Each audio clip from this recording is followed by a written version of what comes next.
کاش دعائیں پوری ہو اور میری منظوری ہو، پیش سرور عالم جب قبر میں میری حضوری ہو، مجھ سے فرشتے تب پوچھیں۔ ابن حجر مکی نے لکھا کہ زمین کے اوپر جھوٹے خداؤں میں سب سے زیادہ اگر کسی کو پوجا جاتا ہے تو وہ لوگوں کا نفس ہے، وہ لوگوں کی نفسانی خواہشات ہے۔ لوگوں نے نفس کو اپنا خدا بنا لیا، لوگوں نے اپنی خواہشات کو اپنا خدا بنا لیا۔ میرے پیارے آقا علیہ السلام کے پیارے دیوانوں، بت پرستوں کو تانا دینے والوں، نفس پرستی سے جب تک باہر نہیں آؤ گے اس وقت تک خدا کی معرفت نصیب نہیں ہو سکے گی۔ اللہ کے حبیب صلی اللہ علیہ وسلم کے غلام حضور کہتے ہیں میں عام انسانوں کی طرح، بندوں کی طرح جینا چاہتا ہوں، اللہ اکبر، امتیازی شان نہیں چاہتا۔ اور پھر دیکھیں حضور کی تواضع کی شان کیا ہے۔ ایک شخص حضور کو دیکھتا ہے اور کانپنے لگتا ہے، اس پہ کپ کپی طاری ہوتی ہے۔ سرکار فرماتے مجھ سے نہ ڈرا کرو، میں کوئی بادشاہ تھوڑی ہوں، میں کوئی بادشاہ تھوڑی ہوں، میں کوئی جابر حکمراں تھوڑی ہوں، میں تو اس ماں کا بیٹا ہوں جو دھوپ میں گوشت کو سکھا کر کھایا کرتی تھی۔ اللہ کے حبیب صلی اللہ علیہ وسلم کی شان تواضع یہ تھی۔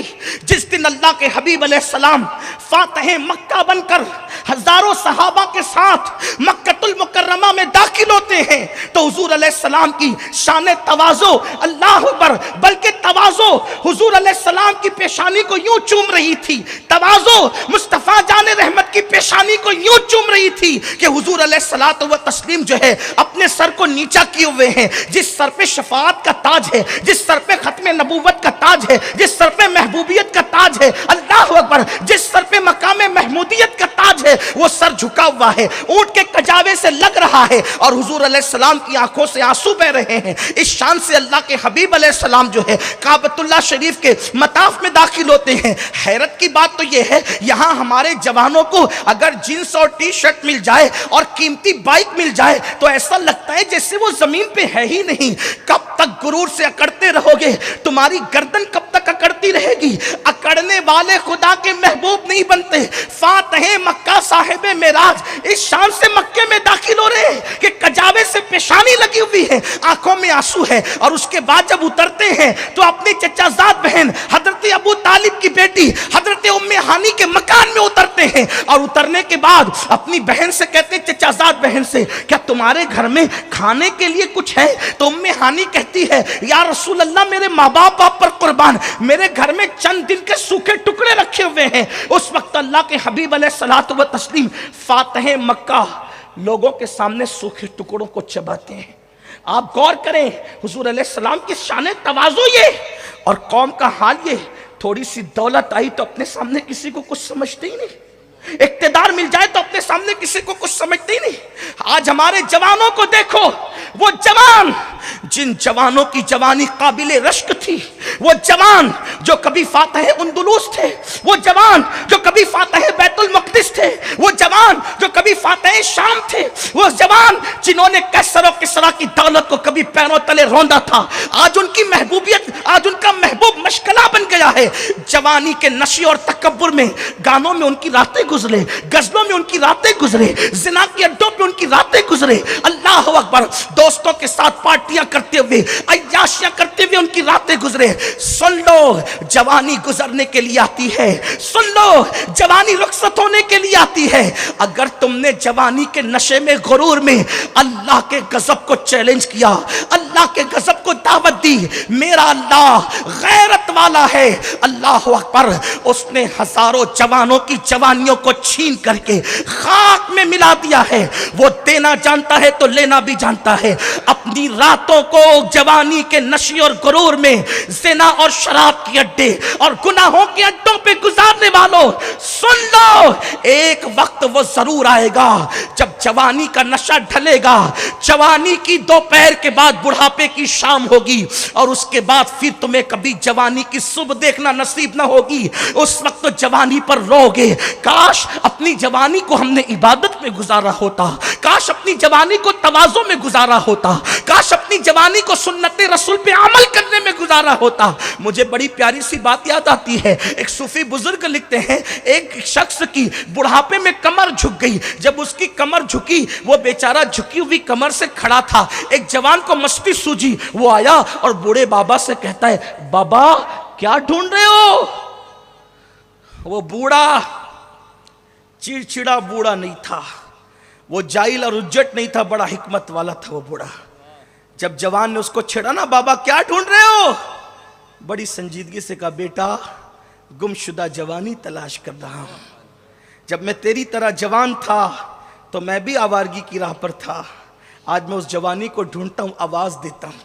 ہائے ہائے پارکوں کی راتوں میں میوزک کے سائے میں جوانی کی راتیں گزارنے والوں، ایک وقت تم پہ وہ ضرور آئے گا جب تمہاری کمر تمہارے گھٹنے جواب دے چکے ہوں گے، تمہارے نرم نرم گدے تمہارے لیے کانٹوں سے زیادہ سخت ترین بن چکے ہوں گے، تمہاری بیوی بھی تمہارا ساتھ چھوڑ چکی ہوگی، طبیعت کے اعتبار سے تمہارے پوتا پوتی تمہارے ساتھ تو ہوں گے لیکن قلبی اور ذہنی طور پہ وہ تمہارے ساتھ نہیں ہوں گے۔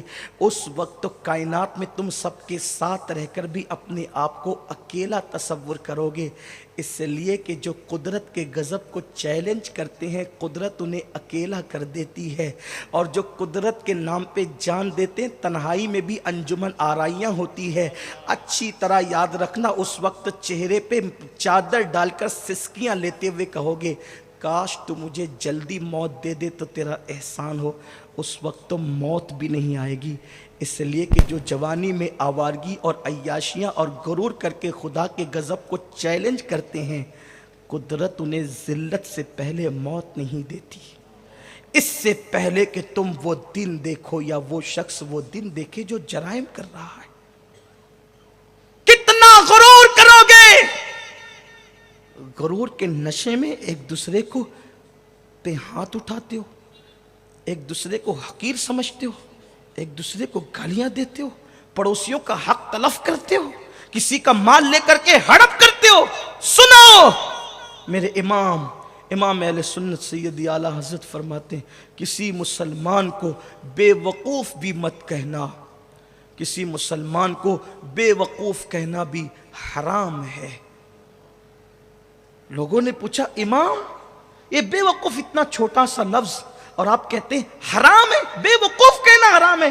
فرمایا تو نے حدیث نہیں پڑھی من اذا مسلمن فقد اذانی ومن اذانی فقد اذى اللہ، او کما قال صلی اللہ علیہ وآلہ وسلم کہ جس نے کسی مسلمان کو اذیت دی اس نے محمد الرسول اللہ کو اذیت پہنچائی، اور جس نے اللہ کے رسول کو اذیت پہنچائی اس نے اللہ کو اذیت پہنچائی۔ اب بتاؤ حضور کو اذیت پہنچانا حرام ہے کہ نہیں؟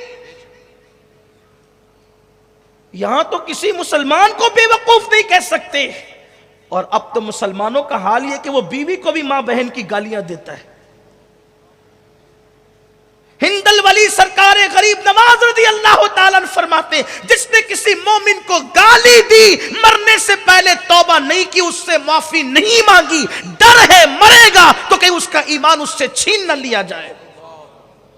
لوگ دین کہاں جانتے ہیں، صرف داڑھی اور ٹوپی کا نام دین رکھا ہے۔ اللہ کے رسول علیہ السلام فرماتے ہیں التقوی ہاں ہونا، کسی بہت بڑے عاشق رسول نے کہا تھا تنہائی میں تو جیسا ہے وہی تیری حقیقت ہے، تنہائی میں تو جیسا ہے وہی تیری حقیقت ہے، ورنہ لوگوں کے سامنے تو بدماش بھی شریف بنتے ہیں۔ اپنی تنہائیاں دیکھو، اپنی سوچ دیکھو، اپنی فکر دیکھو۔ تو میرے آقا علیہ السلام کے پیارے دیوانوں، اللہ کے حبیب علیہ السلام کی تواضع کیا تھی؟ قربان جائیں، تھوڑی سی دولت آتی اور لوگ تکبر کرتے، گھمنڈ کرتے۔ حضور کے پاس دولت کتنی تھی؟ حضور سے بڑا کائنات میں کوئی دولت مند نہیں ہوا ہے۔ آسماں خان، زمین خان، زمانہ مہمان، صاحب خانہ لقب کس کا ہے؟ تیرا تیرا۔ کریم ایسا ملا کہ جس کے کھلے ہیں ہاتھ اور بھرے خزانے، بتاؤ اے مفلسوں کے پھر کیوں تمہارا دل اضطراب میں ہے۔ امام قسطلانی لکھتے ہیں جب اللہ کے رسول کی ولادت ہوئی، حضور کی ولادت ہوئی، تو ننھے سے ہاتھ میں چابیوں کا گچھا دیکھا حضرت آمنہ نے، حیران ہوئی کہ میرے گھر میں تجوریاں نہیں تو چابیاں آئی کہاں سے؟ اور اگر چابیاں ہو بھی تو بچوں کے ہاتھ میں تو چابیاں نہیں ہوتی، بچوں کے ہاتھ میں چابیاں نہیں ہوتی۔ غیب سے آواز آئی، محمد عربی نے اللہ کی خزانوں کی کنجیوں کو حاصل کر لیا ہے، اللہ کے خزانوں کی چابیوں کو حاصل کر لیا۔ حضور اللہ کے خزانوں کے مالک ہیں، اللہ اکبر، اتنے مالدار، خود فرمائیں اگر میں چاہوں، ام المومنین سے مخاطب ہو کے کہا تھا، عائشہ اگر میں چاہوں تو یہ پہاڑ سونے اور چاندی کے میرے ساتھ بن کر کے چلے، قربان جائیں۔ اس کے باوجود بھی تواضع کا یہ حال ہے، فرماتے ہیں کہ میں تو اپنے اللہ سے دعا کرتا ہوں کہ ایک دن بھوکا رکھ اور ایک دن کھانا دے، تاکہ جس دن تو بھوکا رکھے میں صبر کروں اور جس دن کھانا دے میں اس دن شکر کروں۔ یہ حضور علیہ السلام کی تواضع کا، لیکن یہاں تو جوانی ملی تو پیر زمین پہ ٹکتے ہی نہیں، گناہ گناہ اور صرف۔ اور اب تو ایک بہت بڑا گناہ امت میں پھیل رہا ہے جسے زنا کہتے ہیں، چاہے وہ زنا بالعین ہو یعنی آنکھوں کا زنا ہو، چاہے زنا باللسان ہو یعنی زبان سے زنا ہو، چاہے زنا بالید ہو ہاتھ کا زنا ہو، اور آخری سٹیپ تو اس کی تو حد ہی نہیں۔ جو لوگ سارے زنا سے بچتے ہیں، کم سے کم ان کی آنکھیں تو زنا کرتی ہے، ان کی زبان تو زنا کر، فحش باتیں کرنا یہ زبان کا زنا ہے۔ لوگ کہتے ہیں مولانا دعا قبول نہیں ہوتی، میں کہتا ہوں جو زبان زانی ہو جائے اس کو دعا کرنے کا حق ہی کیا بچتا ہے، اور اس کی دعا کیسے قبول ہو؟ ہم اپنی زبان سے کیا نہیں کہتے۔ ام المومنین حضرت عائشہ صدیقہ کہتی ہے اللہ کے رسول علیہ السلام کنواری پردہ نشینوں سے بڑھ کر حیا کرتے تھے، ہم نے حضور کی زبان سے کبھی فحش بات نہیں سنی، اور آج فحش ہی فحش ہے، عریانیت ہی عریانیت ہے۔ آؤ میرے بھائیو، زندگی کا ہر سیکنڈ آخری سیکنڈ، زندگی کا ہر منٹ آخری منٹ، زندگی کی لذت لے لو، ہر لقمہ زندگی کا آخری لقمہ ہے، ہر صبح زندگی کی آخری صبح، ہر شام زندگی کی آخری شام ہے، ہر رات زندگی کی آخری رات۔ اس پہ یقین اور ایمان بھی ہے کہ سب آخری آخری ہے، پھر بھی عیاشیاں ہی ہے، پھر بھی گناہ ہی ہے، پھر بھی آوارگی ہے۔ ایک مرتبہ ایک جوان امام غزالی کے استاد کے سامنے سینہ تان کر تکبر سے چل رہا تھا۔ آج کل بھی لڑکوں میں عادت ہو گئی، چھوٹی چھوٹی ٹی شرٹ پہن لیتے ہیں جس سے ان کے بازو نظر آئیں، آدھے نظر آئیں، فیٹ اور بڑے بازو۔ جم کرنا برا نہیں، میں تو جہاں جاتا ہوں جوانوں سے کہتا ہوں جم کرو، طاقتور بنو، قوت والے بنو، اس لیے کہ ہمارے نبی سے زیادہ طاقت والا کون تھا؟ 60 سال میں لوگ لکڑیاں ٹیک کر چلتے ہیں، میرے نبی نے 60 سال کی عمر میں جنگیں لڑی ہے اور سب سے آگے کھڑے ہو کے لڑی۔ حنین میں جب سب کے قدم اکھڑ گئے تھے تو اللہ کے رسول علیہ السلام جو ہے وہ میدان میں تھے اور کہتے تھے میں جھوٹا نبی نہیں ہوں اور میں عبد المطلب کا بیٹا ہوں، یہ کہتے ہوئے حضور آگے بڑھ رہے تھے، اور حضور علیہ السلام نے تو تلوار نہیں اٹھائی، یہ تو شان رحمت للعالمین ہی تھی۔ خدا کی عزت کی قسم، کنکریاں اٹھا کے پھینکی تو ہزاروں کا مجمع پلٹ گیا، یہ ان کی طاقت تھی، ان کی قوت تھی۔ تو قوت والا رہنا، طاقت والا رہنا یہ بھی مسلمان کے لیے ضروری ہے، لیکن شو کے لیے تو نہیں نا، لڑکیوں کو اپنے طرف مائل کرنے کے لیے تو نہیں نا۔ یاد رکھنا اللہ کے حبیب صلی اللہ علیہ وآلہ وسلم ارشاد فرماتے ہیں کہ معراج کی شب میں نے جب جہنم میں جھانکا تو دیکھا کہ کچھ مرد اور عورتیں ایسی تھی جن کی چمڑیاں آگ کی کینچی سے کاٹی جا رہی تھی۔ میں نے پوچھا یہ کون ہے؟ تو کہنے لگے جبریل آقا یہ وہ لوگ ہیں، یہ لڑکے وہ ہیں جو بن سنور کر اس لیے نکلتے تھے کہ لڑکیاں ان کو دیکھ کر ان کے فتنے میں مبتلا ہوں، اور لڑکیاں بن سنور کر اس لیے نکلتی تھی کہ لڑکے ان کو دیکھ کر ان کے فتنے میں مبتلا ہو۔ حسن و نمائش کے لیے نہیں ہے۔ آج کل یہ ہو گیا نا کہ وہ بازو بتاتے ہیں، ڈنڈ بتاتے ہیں، موٹا جسم بتاتے ہیں۔ اگر یہی سب رہا اللہ راضی نہ ہوا، یہ موٹا جسم قبر کے کیڑے کھائیں گے۔ بنا لو بنا لو، خوب بناؤ جسم، قبر کے کیڑوں کی غذا تیار کر رہے ہو۔ اور اگر اللہ راضی ہے انشاءاللہ قیامت تک جسم تو جسم ہے، جسم سے لگنے والے کفن کا بھی نقصان نہیں ہو سکتا۔ محنت کر رہے ہو نا جسم کے لیے، ارے جسم کو بنانے کے لیے محنت کر رہے ہو، کوئی پابندی نہیں، مگر یاد رکھنا جسم کو بنانے کے لیے 2 گھنٹے اٹھک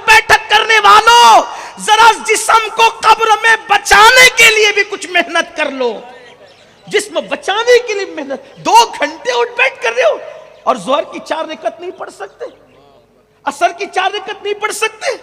جم میں جا کر 2 گھنٹے جسم بنانے کے لیے میں نہیں روکتا تجھے جسم سے, میرے جوان جا, تاکہ دنیا کے دوسرے جوانوں کو پتا چلے کہ ہمارے یہاں بزدل نامرد نہیں بلکہ طاقتور رہتے ہیں. عید کے دن جب میرے نبی کے سامنے بچے کھیل رہے تھے, فاروق اعظم نے کہا یہ بچے کیوں کھیل رہے ہیں؟ سرکار نے فرمایا عمر کھیل لے دو تاکہ یہودیوں کو پتا چلے کہ ہمارے یہاں دقیانوسیت نہیں ہے, رہبانیت نہیں ہے, ہمارے بچے بھی کھیلنا جانتے ہیں. او کما قال صلی اللہ علیہ وآلہ وسلم. یہ بات ہے اللہ کے رسول. جاؤ جم میں جاؤ, مگر 2 گھنٹے جسم بنانے کے لیے محنت کرنے والے 10 منٹ کے لیے جسم بچانے کے لیے مسجد میں بھی آ جا. وہاں جائے گا تو جسم بنے گا, یہاں آئے گا تو جسم بچے گا, اور بنانے سے زیادہ بچانا اہم ہے. اگر یہ فلسفہ جانتے ہو تو آؤ. سنی دعوت اسلامی یہی مشن چاہتی ہے. سنی دعوت اسلامی کا مقصد یہی ہے, ایک مرد قلندر تمہاری زمین کے قریب سے اٹھا اور اس نے اپنی جوانی کی پرواہ نہیں کی, اپنے گھر کی پرواہ نہیں کی, اپنے بزنس کی پرواہ نہیں کی. تم لوگ خود گواہ ہو تمہارے بڑے کہ وہ بائک پر تمہاری زمین پر آتا تھا, اس لیے نہیں کہ نوٹ لے یا اوٹ لے, اس لیے آتا تھا کہ بھٹکے ہوئے ہاہو کو پھر سوئے حرم لے چل, اور تمہارے دلوں میں محبت رسول کا چراغ روشن کرتا تھا. اسی کو دنیا کا جو ہے وہ سنی دعوت اسلامی کے قائد و امیر کے نام سے جانتی. لیکن قوم کا کیا کہا جائے, برا ہو ہماری قوم کا جنہوں نے گلیوں کو سجایا, جنہوں نے محلوں کی سڑکیں بنائی, جنہوں نے بریج اور پل بنائے, لوگ ان کو تو یاد رکھتے ہیں, جنہوں نے عشق رسول والے دل بنائے لوگ ان کے ساتھ ہی وفا بھول جاتے ہیں.